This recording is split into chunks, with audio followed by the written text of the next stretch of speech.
Hello guys, તો મેં આજે છે ને દાંતરડું લઈ લીધું છે અને આજે અમારે શરૂઆત કરી દેવાની છે. ભાજીને થડથી જ વાઢી નાખવાની છે. હવે વરસાદ પડતો નથી ને ભાજીમાં પાણી પૂરું થતું નથી. વરસાદ હોત તો 1-2 વાઢ વધારે આવત ભાજીને, બીજું તો હું. આ તો વરસાદ નથી તો પણ માલ થાય નહીં એટલે પાક થાય નહીં, પણ આપણે કામ તો એવું ને એવું જ કરવાનું. નીંદવાનું, ગોડવાનું, વાઢવાનું, કાપવાનું, બસ મૈંડે જ રહેવાનું. કામ ને કામ. બસ માલ નો થાય પણ કામ તો એટલું જ. જો હે ને મિત્રો, હું તમને બતાવું. જો અહીંયા કેટલી તળ પડી ગઈ છે, એ કેટલી ઊંડી છે ખબર? આ દાંતરડું મેં એમ જ એમાં નાખું છું, વજન નથી દીધો.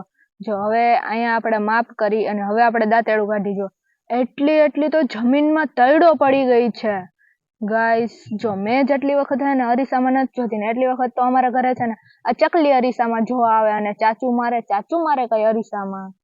એટલે અમારે છે ને બધા અરીસામાં આ રીતે કપડું બાંધીને રાખવું પડે. સેજક પણ ઉઘાડવું હોય ને તો ચકલી આવી જાય તરત. હવે ગાઈસ એમ વિચારું છું કે છે ને આમાં એકાદું નાળિયેર દેખાય છે તો પાણી જોવાનું શરૂ કરી દઉં આખા ખેતરમાં. ક્યાંક તો નીકળશે ને પાણી.